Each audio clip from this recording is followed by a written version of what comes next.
Click the links for Odysee and BitChute to support the vitally important work I do on Coffee PayPal Patreon. I did a week of dark and heavy videos, so I wanted to lighten things up a bit. This is called the 48-page comic book model. I was thinking about a few Comicsgate campaigns that have stumbled. Some are very late.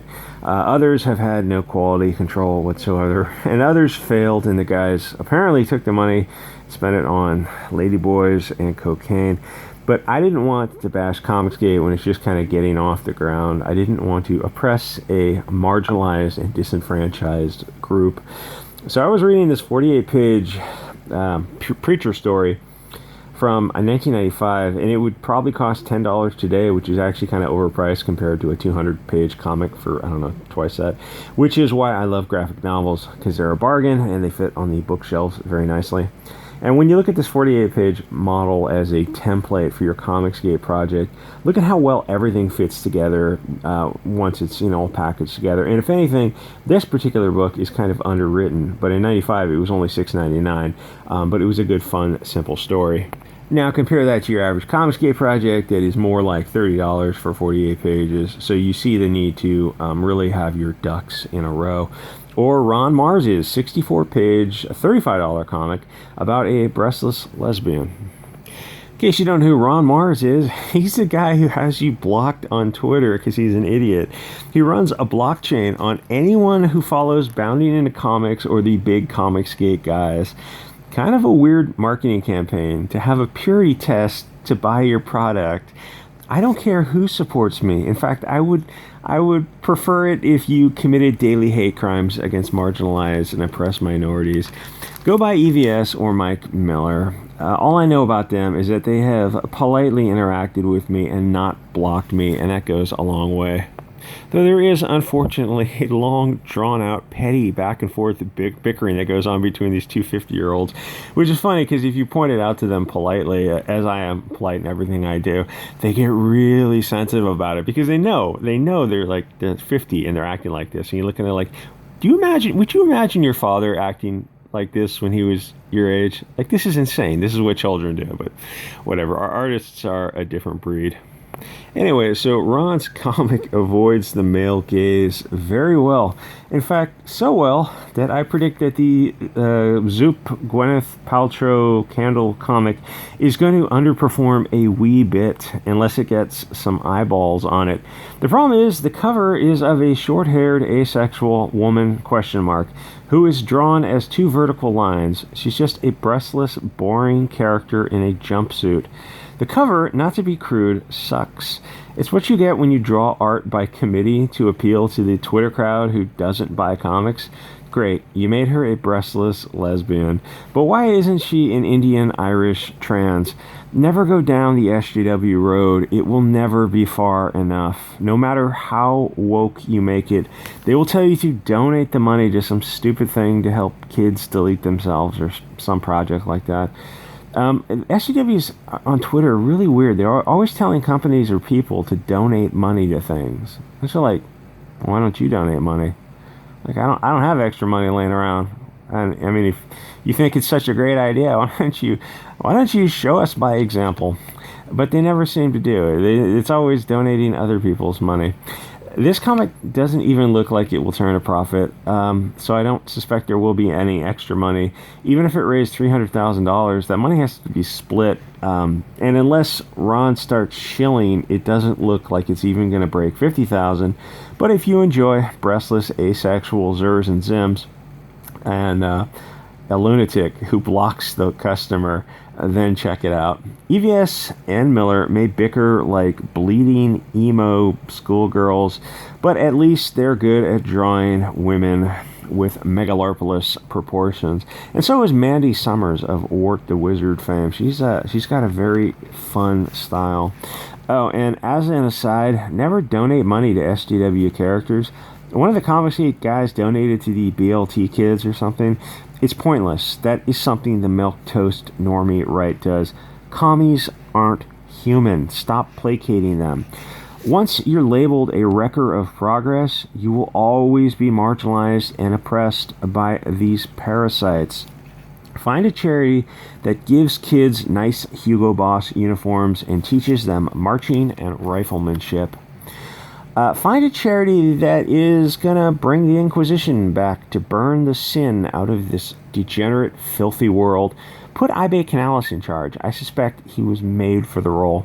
I like the idea of Zoop. You bypass the politics of Indiegogo and Kickstarter and the anti-European and Christian bias, but Zoop is actually kind of better suited for Comicsgate, where you're more likely to bring the customers with you and be discriminated against by, I forget the girl who was running the comics outreach on Kickstarter, Chairman Meow or something like that.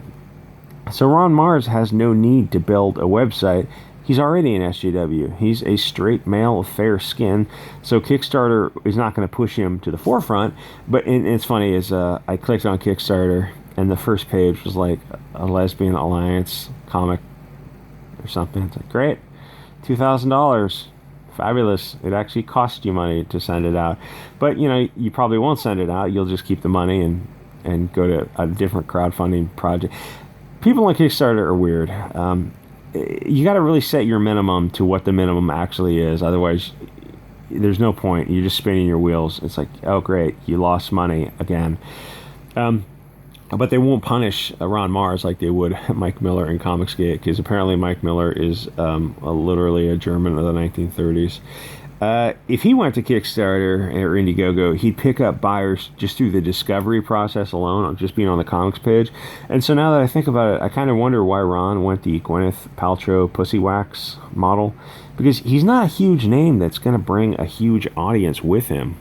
So the first day of his breastless lesbian comic hit $3,000, which is cool, but it's not huge, especially when you have a name behind you.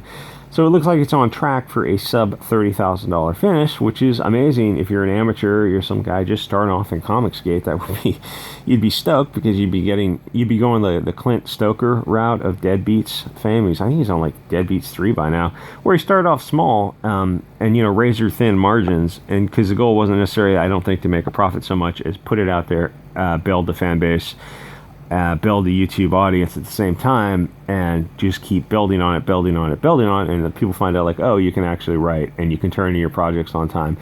And here's the thing with a lot of projects, with a lot of things outside of Comicsgate, just in anything you do, if you have the choice of doing two projects with somebody who's a little bit dull, maybe not a great innovator, but they are going to show up on time every day, like clockwork, versus someone who's a little bit flighty but is much better at whatever they're doing. After you get past a certain age, you're taking the person who shows up every day. That's it. There's like, you can work with that person, you can craft that person, but you can't deal with somebody who's flighty and flaky and turns in things late. You want somebody who's returns phone calls. Like, this is whatever industry you're in, you got to get in the habit of answering the phone, returning phone calls, or having a procedure to handle how people get in communication with you. If it's via email, when you're going to return them, and when you're going to return the emails, when you're going to return the phone calls, when you're going to set up like daily talk times or Zoom times, all those kind of things. People want to know that you're available, you're there. They want to know how much progress is being made in the progress. You always want somebody who's just going to show up. Part of anything is just showing up every day. That person is so much preferable to someone who is going to wig out and, just do weird things. Anyway, so he's got a bunch of stuff on Kickstarter, and they're all like sub $30,000 projects. I think this one got 666, which is cute. And some of them were like $20,000 project, $18,000 projects. And this is his own project, the Demigod thing, which you got to $25,000. And it looks, I don't know, it looks like 90s in the bad way. Like, yes, the art is competent, but this kind of like overblown proportions I was never into, and I just think it's ridiculous now. And in current years, it's like, dial it back, whatever you're going for. Okay, now, this thing is comics, whatever you're selling now, this is a whole new market, and this is kind of a weird thing for people who are in their 50s. Now, you should know that the social media is part of your marketing campaign. And I think people past a certain age, I don't know how old Ron Marz is, he's probably in his 50s or 60s, they think they have this, I don't know, they're left-wing, they've always been left-wing, they're in an industry that's left-wing, they think they're in like an echo chamber. Yes, in terms of your industry, yes, you are. But in terms of your customers, no. Your customers are way all over the map. You're this segment to the left and you're a circle, but your customers, like 50% of your customers, and maybe more than that, are outside that circle to the right. You go, oh, fine, I don't need them. They're literally Nazis. Great, fine. But your projects are like $18,000 to $24,000, if that's what you want to do.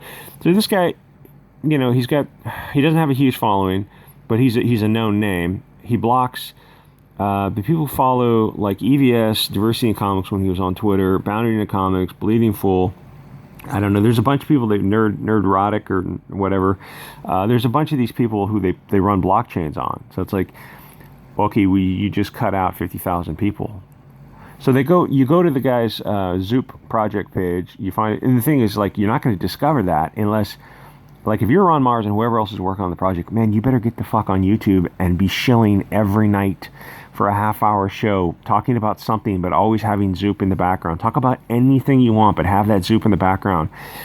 Now is the time to reach out to all these other guys in Comicsgate. I don't know how hard a SGW you are, because even when I was on Twitter, obviously I was blocked, and you know I'm not going to care to go around the block. If I were you, I'd be reaching out to Doug TenNapel, Mike Miller, anyone who's into comics. And I mean, like EVS, you probably literally think is Hitler. Okay, fine. But there are a lot of other people who you can pick up a few more eyeballs from, and which you desperately need. You've only got 34,000 followers. You blocked 50,000 people. This is your tweet for resolution. It has 36 likes. And I don't see where you're pushing this anywhere other than Twitter, because I don't know if you're on YouTube. If you are, it hasn't come up in Discovery. So here's the thing. They go to that website, which I don't know how they know of it. They find your name, they find the thing, but then they come back and check on the Twitter and find out like who you are, and then they scroll through your Twitter and they find out that you're actually a crazy person. You're just completely left-wing nuts with Trump derangement syndrome. And you know, you had okay, we're talking about, what is this, on some website, not even on YouTube, I guess not. You got 2 likes on this. You got to get out there and shill. Comics nowadays, this isn't the old days. You're going indie. Comics is like 90% marketing, which, what are you talking about? Okay, maybe not if you're an established name. If you're nobody, then it's 99% marketing. If you're an established name, maybe it's 80% marketing. Like, the difference between a $30,000 campaign and a $300,000 campaign is a year building a YouTube audience. And you're Ron Marz. You already have a name behind you. You should be able to build a YouTube audience talking about something. My point is, they go to your Zoop thing, they find your comic, and then they come to your Twitter, and they find what you're about, and you're a far left Trump derangement syndrome whack job. And even the stuff that you're pushing, you're helping push these small books. They're small books that nobody's excited about. Deadbeats Part 2, okay, 23 likes. Someone sent me the Deadbeats file. I read some of it. It's not even worth reading to criticize. It's just stupid. It's just stupid. So you're pushing something that has no excitement to it. And it's cool if, you know, they're your buddies and you're pushing stuff like this, you're helping them out. But you want to get some stuff that you've got some excitement behind. But these people have this weird purity test. Okay, nobody's excited for any of this stuff you're pushing. Where you block 50,000 people, dude. That's nuts. Trump is over. Trump is out of office. Black Lives Matter. Stop Asian hate. Hey, I'll give you credit. It's a little bit ballsy to put those two together. Fair enough. I think we can all agree with both of those. But get that. Go fuck yourself. Where's your PhD? Where's your MD? Other than that, you're just a comic book idiot.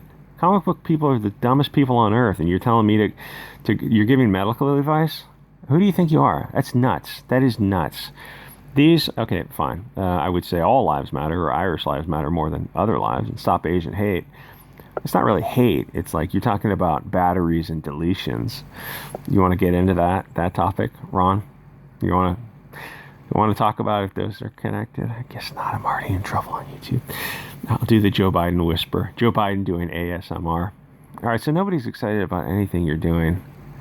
Ron Marz got a new graphic novel. Nobody cares because you're nuts, and you block half the audience. Who I don't get that. I've never come across people like people in comics.